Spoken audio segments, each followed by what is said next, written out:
तो चलिए, आज की कहानी का शीर्षक है उस बारिश में मुर्दा घार। एक ऐसी कहानी जो ठंडक और रहस्य से लबालब भरी हुई है। कहते हैं ना, हर कहानी के पीछे कोई ना कोई राज जरूर होता है। तो आज हम एक ऐसी ही कहानी की परतें खोलने वाले हैं जहां हर मोड़ पर एक नया राज सामने आएगा। और यकीन मानिए, यह सिर्फ एक भूत की कहानी से कहीं कहीं ज्यादा है। कहानी की शुरुआत होती है एक तूफानी शाम से।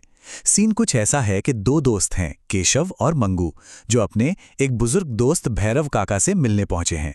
ये उनका हर हफ्ते का नियम था, काका के पास जाना और उनके तजुर्बों के पिटारे से कुछ दिलचस्प किस्से सुनना। तो शाम गर्मा गर्म भजे और चाय का दौर चल रहा था। तभी दोस्तों ने काका से एक खास फरमाइश कर दी। उन्हें काका की जवानी के दिनों की कोई सच्ची और रोंगटे खड़े कर देने वाली कहानी सुननी थी। वो भी तब की जब वो मुर्दा घर में काम किया करते थे। भैरव काका मान तो गए, लेकिन उन्होंने पहले ही चेता दिया कि ये जो वाकया वो सुनाने जा रहे हैं वो आज तक उनके जहन से उतरा नहीं है। और फिर कहानी शुरू होती है। तो काका कहानी को ले जाते हैं आज से कोई 30 साल पहले। उस रात भी बिल्कुल आज की ही तरह झमाझम बारिश हो रही थी। काका गहरी नींद में थे कि तभी दरवाजे पर किसी ने दस्तक दी। पहले तो भैरव काका ने सोचा, अरे कोई होगा, चला जाएगा। लेकिन वो दस्तकें रुकी नहीं, बल्कि और जोर जोर से होने लगी। अब तो उनकी झुंझलाहट भी बढ़ी और साथ में ये जानने की इच्छा भी कि भाई आखिर इस तूफानी रात में है कौन दरवाजे पर। और जैसे ही उन्होंने दरवाजा खोला, सामने जो दिखा उसे देखकर वो सन्न रह गए। एक नौजवान लड़का खड़ा था। और सबसे अजीब बात, बाहर इतनी मूसलाधार बारिश में वो एक बूंद भी नहीं भीगा था। उसका चेहरा एकदम सफेद, जैसे मानो शरीर में खून ही ना हो। और उसकी आंखों में एक अजीब सी गुहार थी। उस लड़के ने बिना कोई भूमिका बनाए सीधे सीधे कहा, आपको मेरे साथ मुर्दाघर चलना होगा, एक लाश आई है। अब ये सुनकर भैरव काका हैरान, एक तो ये लड़का कौन है और दूसरा इसे ये कैसे पता कि मुर्दाघर में लाश आई है। उस लड़के की आवाज में एक अजीब सी बेबसी थी। उसने कहा, अगर आज रात ये काम नहीं हुआ तो सब खत्म हो जाएगा। आप किसी को इंसाफ दिला सकते हैं। बस ये इंसाफ शब्द सुनकर भैरव काका का दिल पिघल गया और वो उसके साथ जाने को तैयार हो गए। तो बस भैरव काका ने अपना छाता उठाया और उस अजीब लड़के के पीछे पीछे उस काली तूफानी रात में मुर्दाघर की तरफ चल दिए। रास्ते में चलते चलते वो लड़का बड़ी अजीब बातें कर रहा था। कहने लगा, सच कहूं तो अब मुझे किसी चीज से डर नहीं लगता, मानो वो इस दुनिया का हो ही ना। और अब आता है कहानी का वो मोड़ जहां से सब कुछ बदल गया। यूं ही चलते चलते भैरव काका की नजर उस लड़के के पैरों पर पड़ी और जो उन्होंने देखा उसे देखकर उनकी सांसें ही रुक गई। उसके पैर जमीन पर थे ही नहीं, वो जमीन से कुछ इंच ऊपर हवा में तैर रहा था।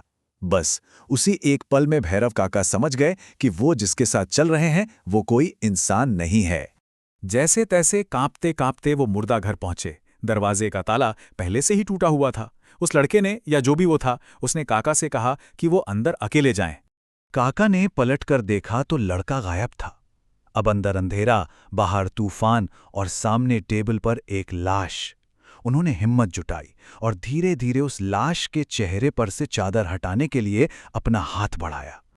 और जैसे ही चादर हटी, भैरव काका के पैरों तले जमीन खिसक गई। अरे ये लाश ये तो उसी नौजवान की थी जो उन्हें यहां तक लेकर आया था, और उसकी गर्दन धड़ से कटी हुई थी। वो अभी इस सदमे से उभरे भी नहीं थे कि अचानक एक बर्फीले ठंडे हाथ ने उनकी कलाई को कसकर पकड़ लिया। और ये हाथ उसी कटी हुई गर्दन वाली लाश का था।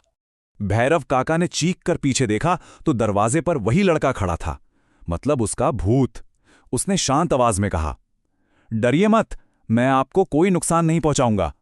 मुझे बस इंसाफ चाहिए और उसके लिए मुझे आपकी मदद की जरूरत है। और फिर उस भूत ने अपनी पूरी कहानी बताई। उसका नाम था चंदन। उसकी अपनी पत्नी कमला और साले दिनेश ने ही उसे मार डाला था। क्यों?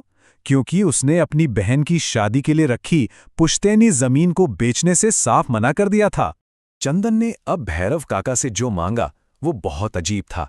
उसने बताया कि उसे अपने हत्यारों से बदला लेने के लिए सुबह होने से पहले अपना कटा हुआ सिर वापस धड़ से जुड़वाना होगा।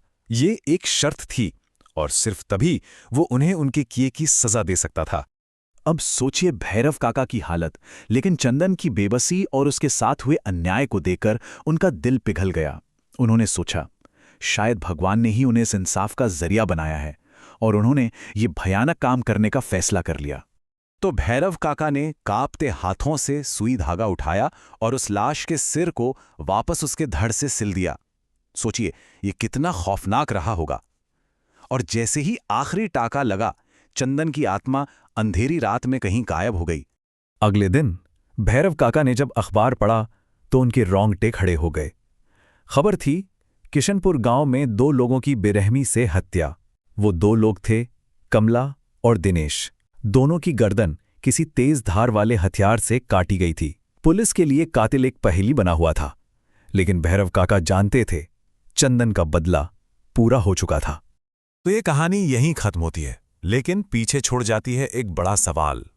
क्या कुछ गुनाहों की सजा मौत से कम कुछ हो ही नहीं सकती? और क्या इंसाफ पाने के लिए कभी-कभी कानून के दायरे से बाहर भी जाना पड़ता है? ये सोचने वाली बात है।